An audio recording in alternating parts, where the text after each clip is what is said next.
No bloco passado, candidato, nós falávamos aqui do financiamento, né, da proposta de estatização das escolas particulares, das universidades também, todo o ensino particular o senhor pretende trazer para o Estado. E uma das propostas no seu plano de governo é acabar com as associações de pais e mestres. É isso mesmo? Exatamente. É lógico. Mas isso não é é contra a democracia, candidato? Não, de forma nenhuma. Na verdade, o que a gente quer é aprofundar a democracia na gestão da escola. É óbvio que você precisa fazer uma medida de transição. Então, no primeiro momento, as associações de pais e mestres, elas vão estar subordinadas aos conselhos, né, aos conselhos escolares. O que nós queremos discutir com profundidade é esse tema da gestão, que já foi questionado aqui.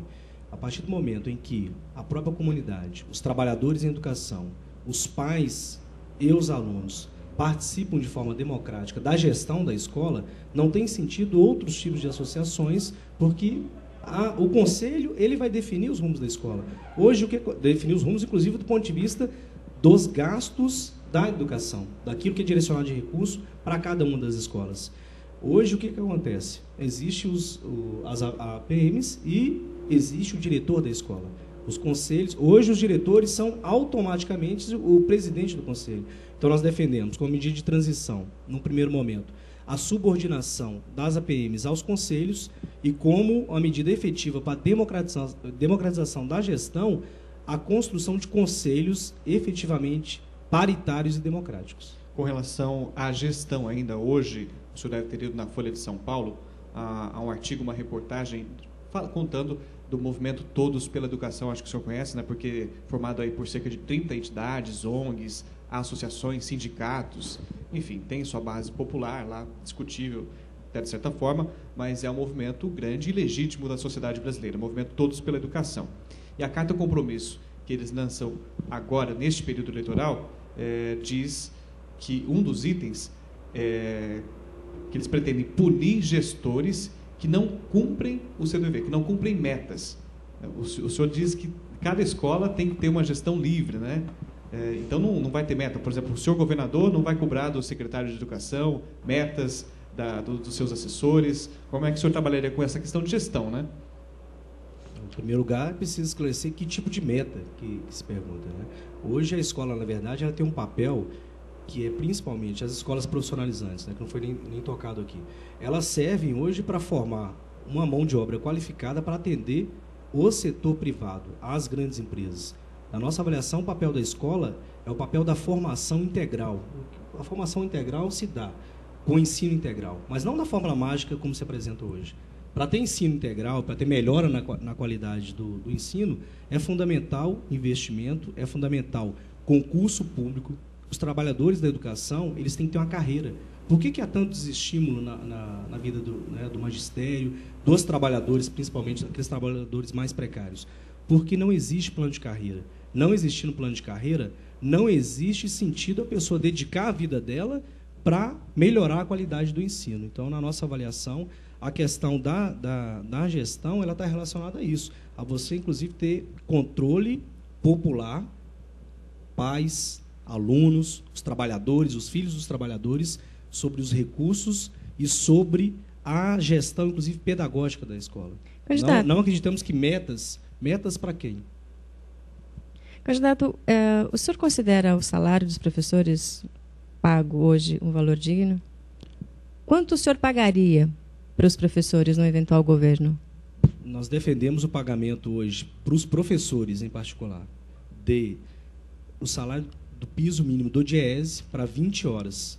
Isso como uma primeira medida, né, para a melhora dos salários. O salário do DIEESE hoje ele está em R$ 2.187. Isso para 20 horas. O governo Requião, ele aqui no Paraná, e não é só salário, né, a gente discute também para os professores, principalmente, a hora-atividade. O governo Requião entrou na justiça para barrar o Plano Nacional de Educação. Nós somos totalmente contra. Na verdade, nós achamos que o Plano Nacional de Educação é um plano limitado.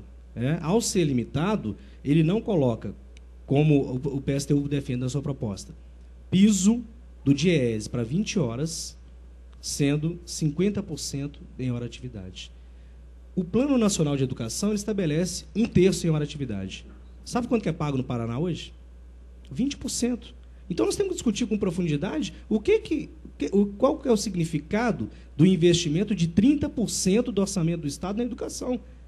É só colocar a escola? Não precisa qualificar os professores? Não precisa melhorar a questão da relação estável dos trabalhadores em educação com as escolas? Eu fui para Sarandi semana passada, eu conversei com as zeladoras, e o que elas me falaram? Eu fui fazer uma pergunta que eu achei que era óbvia, né, para o governo do Estado. Eu, inclusive, sou advogado trabalhista, eu defendo que, no mínimo, se o governo criou a lei do piso, todas as categorias têm que aplicar, no mínimo, a lei do piso regional. Hoje, o piso do Regional do Paraná vai de R$ 714 a R$ 780. Sabe quanto ganha a zeladora de escola? Que é PSS, que não tem estabilidade? R$ 600. Perguntei se... Não, mas vocês têm vale transporte, né, equivalente ao dos professores, que é de R$ 400. Aí ela riu, né, e falou, nós não temos vale transporte, nós ganhamos R$ 600. Nós passamos no concurso, tem algumas 3 anos, até hoje não fomos chamadas. Então, o nosso programa, do ponto de vista, entrando um pouco do ponto de vista do programa mais estadual, a gente defende, primeiro, acabar com os contratos precários. Acabar com o contrato precário significa manter uma relação de estabilidade dos trabalhadores com o ensino, com a educação, com a qualidade de educação. O senhor sabe quantos professores e agentes de educação o senhor vai ter que contratar, então? No mínimo, a gente teria que, para ter ensino integral no Paraná, a gente teria que dobrar hoje o número de trabalhadores em educação. No mínimo, dobrar. E eu estou vendo aí vários candidatos falando que vão fazer isso, né? Que agora todo mundo virou defensor da escola ensino integral. Mas ninguém explica, para ter escola ensino integral, é preciso acabar com o contrato precário. O senhor defende a escola integral?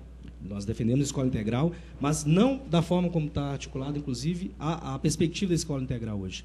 Escola integral é para ter disciplinas da grade curricular, para ter convívio dos estudantes com a própria comunidade, para ter formação complementar em artes, em ciência, em cultura. Por que tem tanta violência na escola? Porque a escola não cumpre o seu papel hoje, porque não tem investimento público efetivo na escola. É por isso que a juventude, ela não tendo acesso. Os pais não têm acesso ao emprego. O Lula está falando aí, 27 milhões saíram da miséria com Bolsa Família. Essas pessoas, mesmo aquelas que saíram da miséria, elas não têm uma relação de vida digna. Vida digna é, eu não tenho que ter orgulho de depender do governo para sobreviver. Eu tenho que ter um emprego digno. Nós temos terra suficiente no país para fazer um profundo plano de reforma agrária. Nós temos recursos naturais suficientes.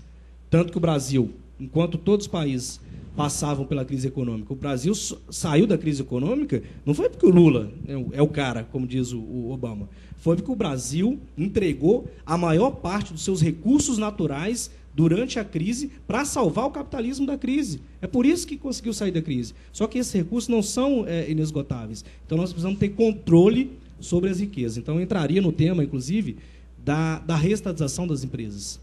Hoje, a Copel, no ano passado, nós fizemos um estudo sobre as estatais do Paraná, que, na verdade, não são empresas 100% estatais. O governo do Paraná ele detém hoje 30% do capital da Copel. A Copel, no ano passado, deu um lucro de R$1 bilhão. Okay. Você imagina se a Copel é 100% estatal, a gente poderia direcionar esses recursos para a melhora da escola pública, para a melhora da saúde pública no Paraná. Okay. Mas e esses profissionais que vão trabalhar à tarde com as crianças no contraturno, então, por exemplo, aulas de música, de teatro, seriam professores concursados, mesmo professores de teatro, professores de música? Não tem nenhuma dúvida disso, porque você chamar de escola integral, você abrir a escola, deixar ela aberta para o professor dar aula sem ter direito à hora atividade, que hoje o governo paga 20% e é em sala de aula. O professor não tem liberdade, inclusive, para elaborar a aula, para pensar outras atividades curriculares que sejam fora da escola, inclusive. E o que acontece? No período da tarde, chama os estagiários, que quando ganham uma bolsa miséria, para poder desenvolver uma atividade que seria de um profissional contratado pelo Estado com salário e com um salário digno. É isso que nós defendemos. Escola em tempo integral significa dobrar o número de professores, dobrar o número de profissionais das diversas áreas, para que a escola tenha um papel de efetivamente fazer as pessoas aproveitarem a potencialidade delas. O que acontece é que a juventude está perdendo o seu potencial porque não tem acesso ao ensino integral.